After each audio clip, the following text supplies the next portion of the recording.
Sketch நேருக்கு மட்டும்தான் அப்படின்னு பல பேரும் தப்பு கணக்கு போட்டாங்க.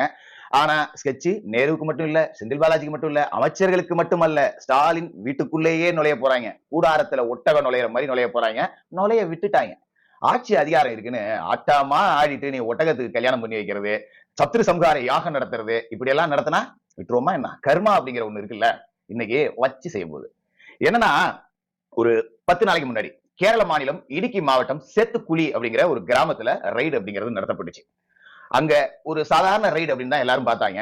ஆனா புள்ளையார் பிடிக்க போய் குரங்கா மாறிச்சுன்னு சொல்லுவாங்கல்ல, இங்க புள்ளையார் பிடிக்க போய் பெரும் பூதமே கிளம்பி இருக்கு அப்படின்னு தான் சொல்லணும். அந்த ரைடுல கிடைச்ச ஆவணங்களை வச்சு போடியில போடி நகர திமுக தலைவி, நகராட்சி தலைவி ராஜராஜேஸ்வரி, அவரோட கணவர் கவுன்சிலர் சங்கர், சாதாரண கவுன்சிலர், எவ்வளவு சேர்த்திருப்பான்னு நினைக்கிறீங்க? ஒரு 100 கோடி, ஒரு 50 கோடி, அட ஒரு 500 கோடி, இல்ல ஒரு 1000 கோடி? இதெல்லாம் பிஸ்கோத்து காசு, இதெல்லாம் போய் நாங்க ஆசைப்படுவோமா அப்படின்னு பார்த்தா, வரி ஏய்ப்பு மட்டும் 10,000 கோடி. அப்ப எவ்வளவு சம்பாதிச்சிருப்பாங்கன்னு பாத்துங்க. வரி ஏய்க்கிறது, சம்பாதிச்ச பணத்துக்கு வரி கட்டாம விட்டுறதுக்கு பேர் தான் வரி ஏய்ப்பு. வரி ஏய்ப்பே 10,000 கோடி அப்படின்னா இவங்க இப்ப 1,00,000 கோடிக்கு மேல சம்பாதிச்சிருப்பாங்க அப்படின்னு தான் நம்மளால எடுத்துக்க முடியுது. சாதாரண ஒரு கவுன்சிலர் ஏது இவ்வளவு பெரிய பணம்? சாதாரண ஒரு நகராட்சி தலைவிட்ட ஏது இவ்வளவு பணம்? எல்லா ஆவணங்களும் சிறப்பான முறையில் எடுக்கப்பட்டது. சிறப்பான தரமான சம்பவங்கள் எல்லாமே இதுக்கு மேல நடக்கும்.